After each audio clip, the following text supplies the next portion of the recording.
Hi, we got headlines today, so let's get right to it to see if we can add some context to the weird stuff that is being reported to us. First off here, we've got news that's already kind of fallen down the top ranks of other news aggregation sites. It was there and then it was gone. Apparently, a Bentley sped 100 miles towards the border there between U.S. and Canada and exploded. So it's kind of unusual to get cars to explode. It's even kind of unusual to get them to catch on fire. They do occasionally. And I just wanted to point out this article. Now, this in the New York Post is a right-leaning media outlet, and they're always quick to point out things that might make the other side of the aisle look bad. So we could see that in this headline. We have no terrorist activity, like a quote like, well, we're just telling you what they said in Rainbow Bridge car explosion. But they have to add, after vehicle going 100 miles an hour hit checkpoint barrier at border. So this is like a kind of almost sarcastic to say, oh, sure, yeah, there's no terrorist activity. Certainly this does play into the idea. Here's some stuff blowing up. Here's that Rainbow Bridge. It's good, fun graphics. All news articles should have something like that so we can understand have a perspective of where things happened. And so the background of all of this is people who look at terrorism and stuff like that.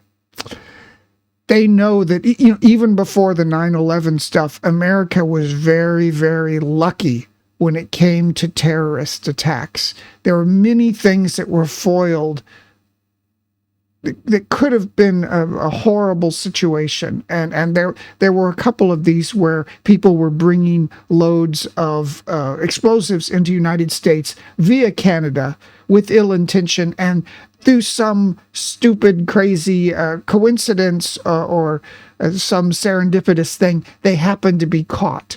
So anybody who follows this sort of thing will think of that. And, even 9/11, you have to think of it, those kind of people think of it in terms of, well, it was bound to happen eventually because the U.S. had been way, way too lucky for way, way too long.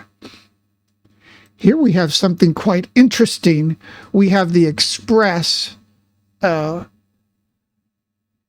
talking about apparently Putin is floating this idea to end the war, as it's a tragedy. We don't want wars because they kill too many people. Now, I know previously Putin there was some agreement that said they would never. Okay, here was their statement. By the way, Russia's never refused peace talks with Ukraine. Here we have Ukrainian President Zelensky signed a decree in October 22 declaring peace talks between his country and Putin are impossible. I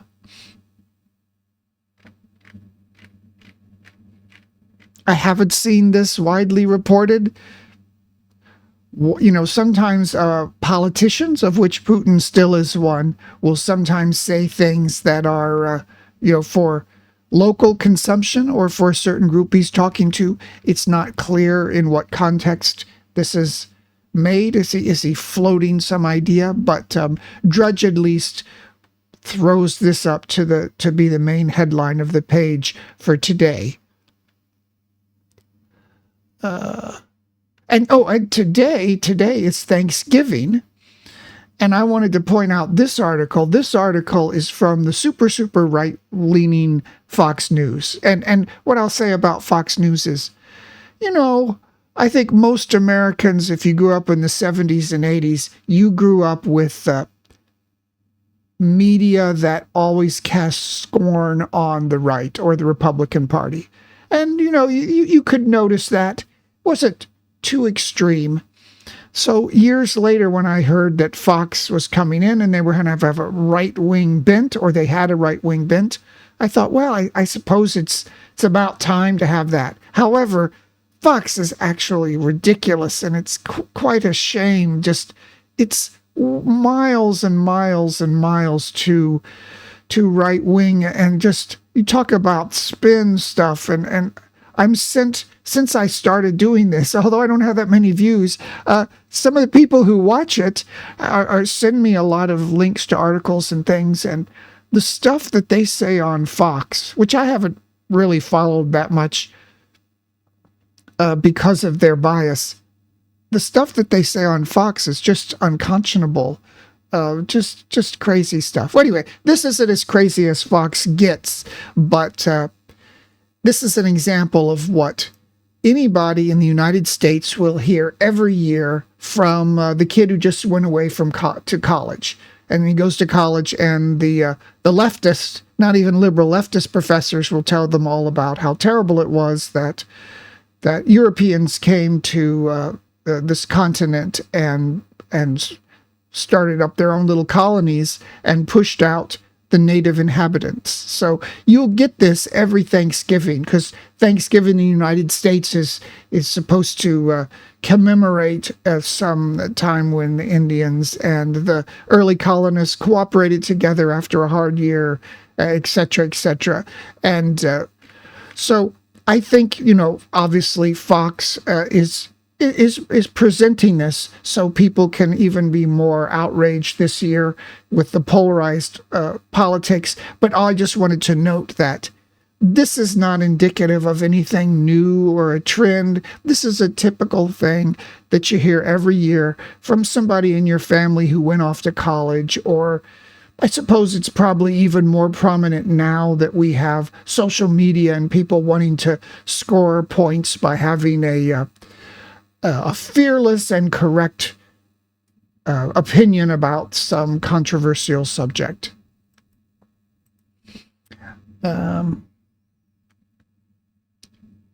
I thought this was funny. I have nothing to say about it except Daryl Hall gets restraining order against John Oates in legal battle. A lot of people grew up with their music in the 80s, or maybe late 70s, early 80s. They have some of the most enduring pop songs ever written.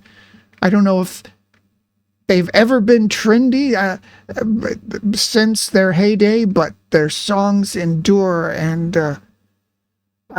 how funny for these two guys to be fighting like this. There's more about the new election of the presidents in Argentina. What's this? Orban threatens opponents with jail over foreign influences. Hungary's prime minister. Sweeping powers to detect and punish foreign influences in the European Union nation. Unfortunately, your country's not important enough to be of interest. I'd love to go there. I'd like to know why it's important. Yeah, I probably shouldn't be quite so dismissive, but especially when you come from the U.S. perspective, our media gives us information on certain countries that we feel are friends or foes, and everybody else is rarely mentioned in the news. So if a country like Hungary comes up in the news, that's quite a surprise. Fentanyl-laced letters in the mail. Guess a sign of modern times. More about Trump and his legal woes.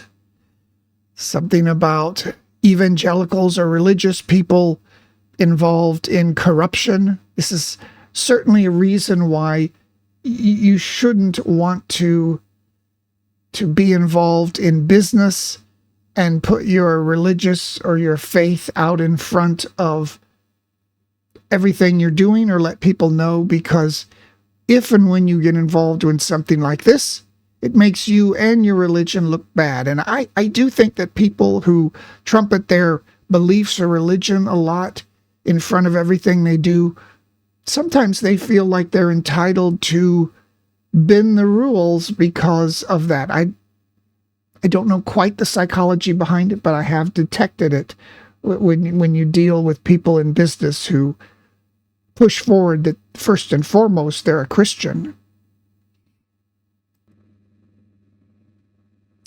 And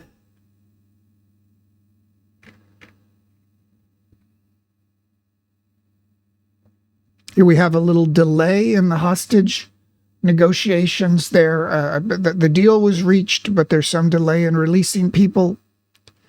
I still find it quite amazing that many people fully support the destruction of Israel in the West after everything that's happened with the Gaza taking over from the Palestinian Authority in Gaza and killing all those people and holding hostages. Axl Rose, this is another, there's accused of sex assault in new suit. We have New York Post. Again, this is another one of those very weird things. I don't know if it seems correct or fair. Supposedly an assault took place just 35 years ago. That they have changed the laws, the statute of limitations to allow people to file these. Whether that's fair or not, I don't know. I guess there's some justification to it because until recently, this Me Too movement has tried to take credit to say that only now do people want to report these incidents, and it seems that does seem true in many cases. It just does seem strange. I suppose going forward, we just need to make sure people know this is not proper and to report it if it happens right away in a timely manner.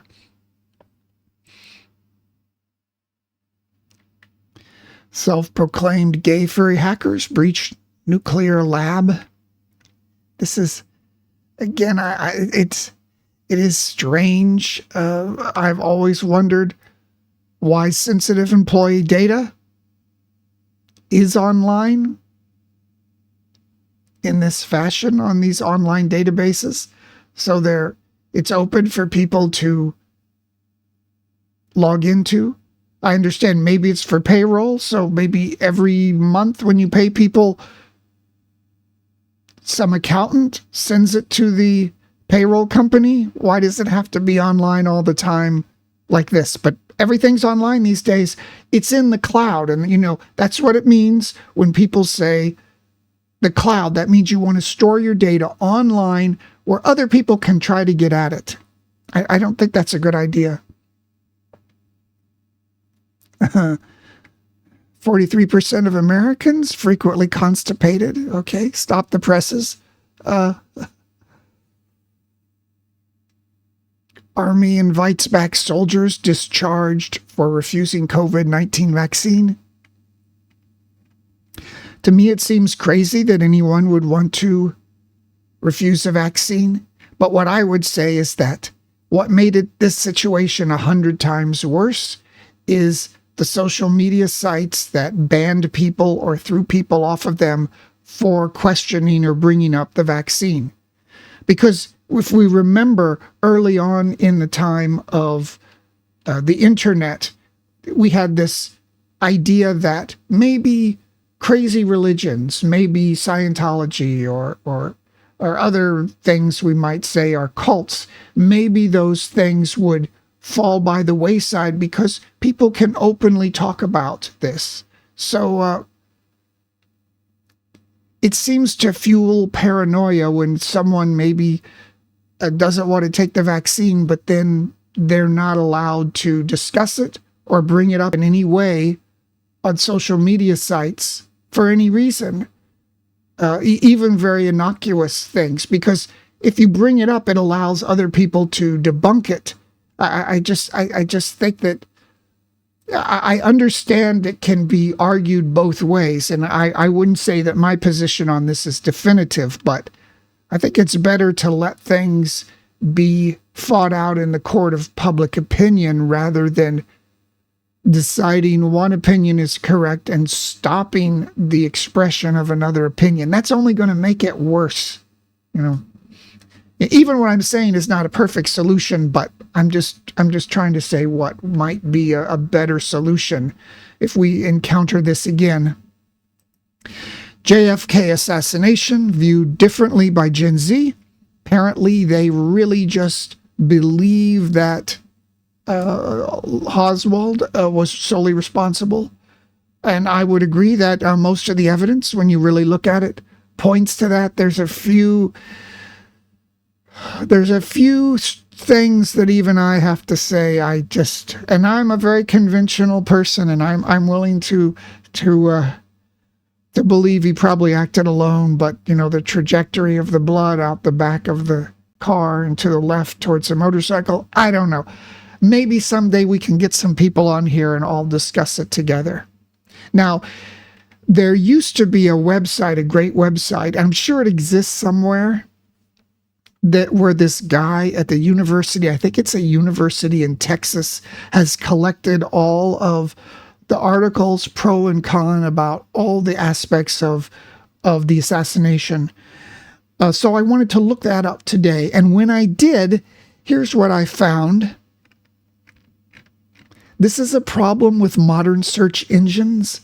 It used to be when you would look at these search engines, you would get a lot of stuff from forums, you would get stuff from discussions, you would get web pages where they would aggregate links from other sites. But today, all the search engine crawlers, they'll only give you back official information. It's very difficult to find. See, here we have archives.org or .gov. It's all the U.S. government stuff. We have JFKlibrary.org. We have CNN, New York Times Magazine, something from Yahoo News, New York Post, these Guardian, CBS News. It's very hard. You have to go through many pages. And I didn't even get to the point where I got away from the official stories from big media conglomerates to get back to what I would call web pages. Used to have people would collect, they would discuss information, they would collect information.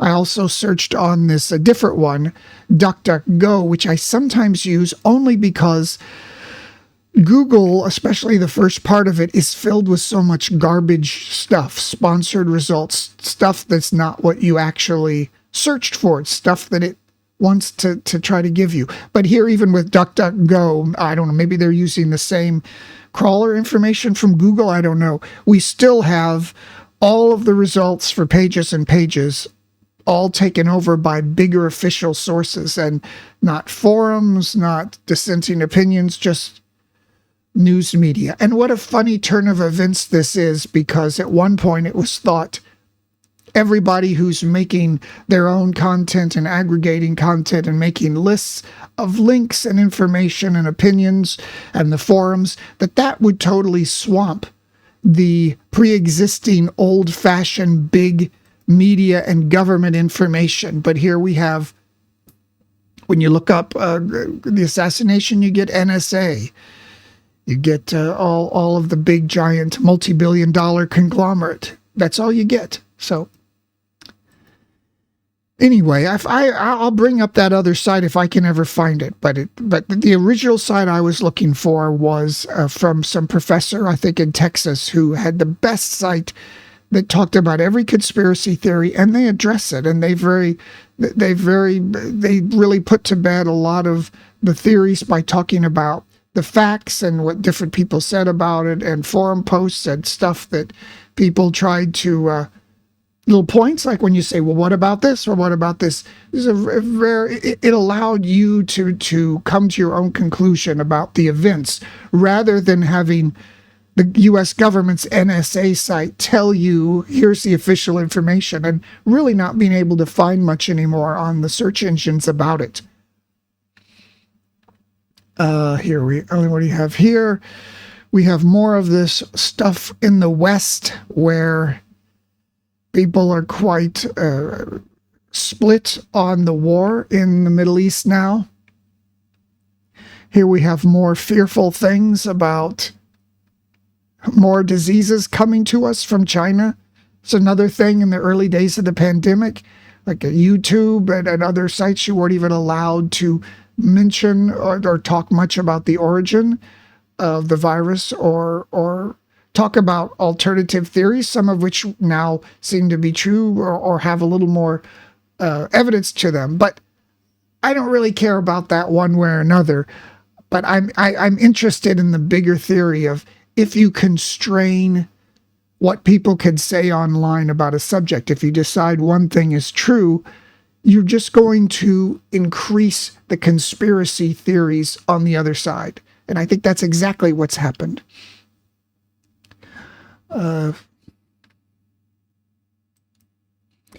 Here we have something in the Netherlands. Far-right guy. It's a fascinating, this populist or rightist, some people would say, wave that's happened in the world. What happened? Right?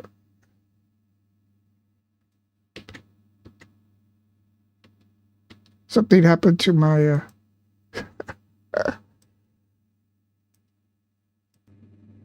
Sorry, I'm back here. Somebody in the technical staff messed up, and that's me. So I'm have to fire myself.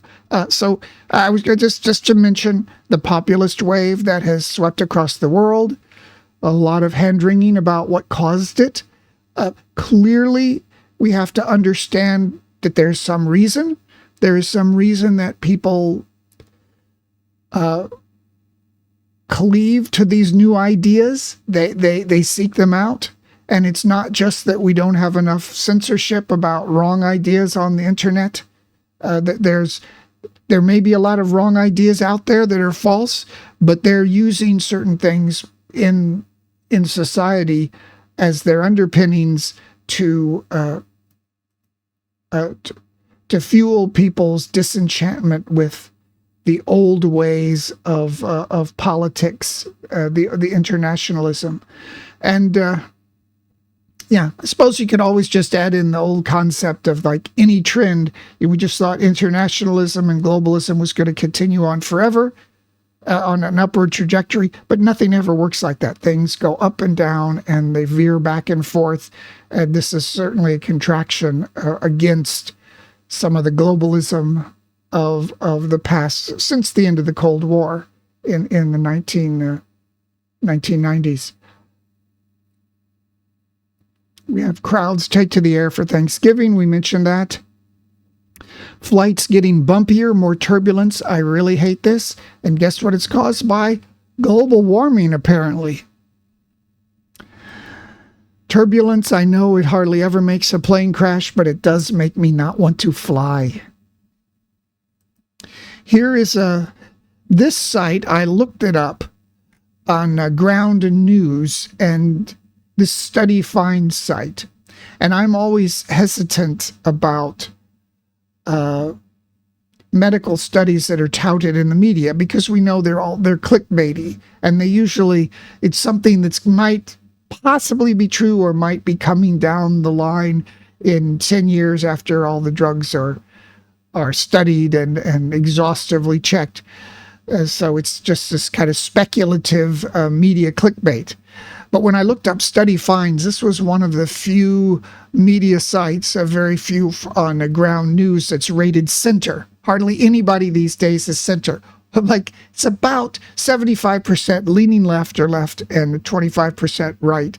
And there must be a couple percent in there for center. So apparently this site does not lean to one side or another, which makes sense. It's about studies. And however, this still does fall into the concept of subverting expectations. So we always thought eating red meat and dairy, you want to cut that out of your diet, it's not good for you. But what if it actually prevents cancer? What if it's good for you? I don't know. This is what the media will always kind of tell you. Whatever you think was true, maybe the opposite is true as long as you click on it. And all we have to do, we got to wait a few years to see if these studies can be replicated, if someone is able to pick it apart and say it's not valid or that sort of thing. Here we have Kim Jong-un. Yes. North Korea dictator. So here he is. He's inspecting. They've got their missile program going. They've got their nukes. Here they make fun of him here as Tubby. So what's the point here? The point, what does this bring to mind?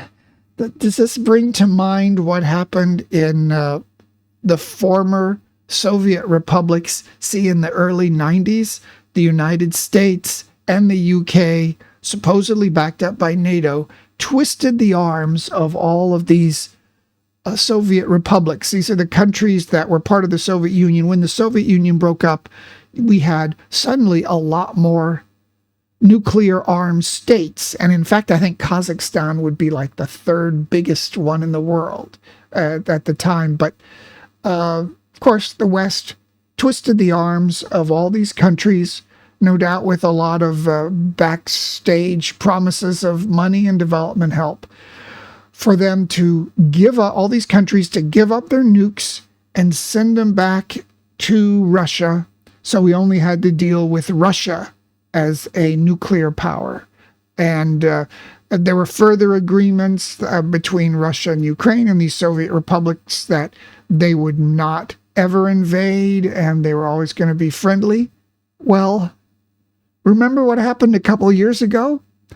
Despite these agreements, Russia invaded Ukraine. And even before that, they were annexing the Crimea and doing all kinds of stuff there. So the assurances that the West has to countries thinking of going nuclear or wanting to get rid of nukes, those assurances aren't worth the paper they're written on. And they've been proven in the last couple of years by the situation in Ukraine. So if you think that North Korea or Israel or some other undeclared nuclear powers in the world would ever give up their nukes under any circumstances, at least for the foreseeable future, for our lifetimes, you're crazy. They're not going to give up their nukes. And the contrast that always comes up between North Korea and another country is with Myanmar, formerly Burma. That was a country that had a little bit of a nuke program, and the West forced them to give it up, kind of forced the military to step down a few years ago. Military's taken over again, but the whole idea is that there's lots of troubles in Myanmar and a civil war that's going on with people dying in the streets. You can see these videos of people being killed. They're posted online all the time. However, nobody cares about Myanmar, and that's the way it's been for decades. Since they don't have nukes, since they're not menacing other countries, what happens within their borders, that's their problem.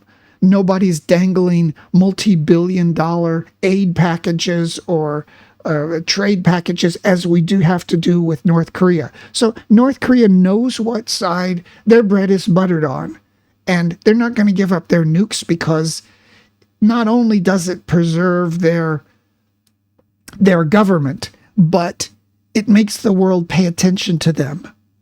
And everybody saw what happened in the Ukraine. The West, unfortunately, was not able to stand up to the commitments it made. And, you know, I'm one of the people, I don't want to start another war. And so I'm not trying to say that my country or the West is the worst it can be, or we should have sent in troops there, but these are the realities we have to deal with now. And recently I was talking to an old friend who is always really into the nuclear disarmament sort of thing. So anybody who lived before the end of the Soviet collapse, it was in 1989 and 90 when other things collapsed, anybody who lived before that, you lived with the idea that any time you could be nuked and we would nuke them. This is this doomsday scenario. That all disappeared. But anybody from that time period will see nukes as the biggest, shocking, terrible thing for humanity there is. And those people may still be wanting nuclear disarmament, but I have to tell them, because of all these things I just explained, nukes aren't going away in our lifetime, and nobody who has them will get rid of them. And it actually will probably cause more countries to want to develop that sort of technology. Unfortunately, that's where we are. That's the reality of the circumstance. So after something as momentous as that, we have deep space astronauts may be prone to erectile dysfunction. This is a sort of thing NASA is going to spend billions of dollars on new technology to fix, perhaps. We got exploding population of super pigs threatening to spill into the U.S. I know the places I'm from, everyone is highly armed. So they're looking for things to shoot. So send those pigs down to the U.S. and people will shoot them up. Raunchy alcohol fuel Taco Bell party. It's a raunchy Christmas party. I read the details of this. It's pretty crazy. I don't even want to click on it, but I think some people would say this be a great, memorable Christmas party, but you might have some people who don't like it these days. This is my book. It's a novel of Bangkok. It's about young men and women living in this modern age in the most modern of cities, Bangkok, Thailand, a concrete jungle that's changing, and about how can we live out our hopes and dreams and achieve what we want to do in this modern age of craziness. It's on Amazon. It's on Kindle. If you want to read it and you tell me how you liked it, I'd love to hear about it. Don't want to forget every day we're looking at an Art of War card. This is my deck of cards here.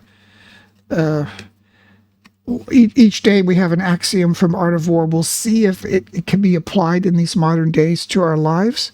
Here we have: provoke your adversary's reaction, test your adversary's response before committing to an action. Your adversary's prior response to an action lessens the guesswork in your planning. How do we see this? You know, for years, the last 10 or 15 years, Russia's been gobbling up that Crimea area and slowly annexing countries. And they, at the same time, the West said, oh, what's the best thing we can do? Let's start buying all of our natural gas from Russia and put huge billion-dollar pipelines in. That'll lock them in, so they would never want to jeopardize all the hundreds of millions of dollars they're getting every month from us by behaving badly. But Russia saw it the other way. So they saw that, oh, the West is getting locked into us. So they have very little alternative no matter what we do. And nobody was reacting much against Russia gobbling up parts of the Crimea. So certainly Russia looked at the past conduct of the West and realized they could do this thing now in the Ukraine and invade it very boldly. Obviously, though, it was a miscalculation because the West has responded very strongly, as much as they could, economically hurting Russia. So I suppose there's been enough talk of the Ukraine and Russia and Israel and Hamas. So I will wish you all a happy American Thanksgiving, and I will see you tomorrow, where we'll try to understand the headlines again. Bye-bye.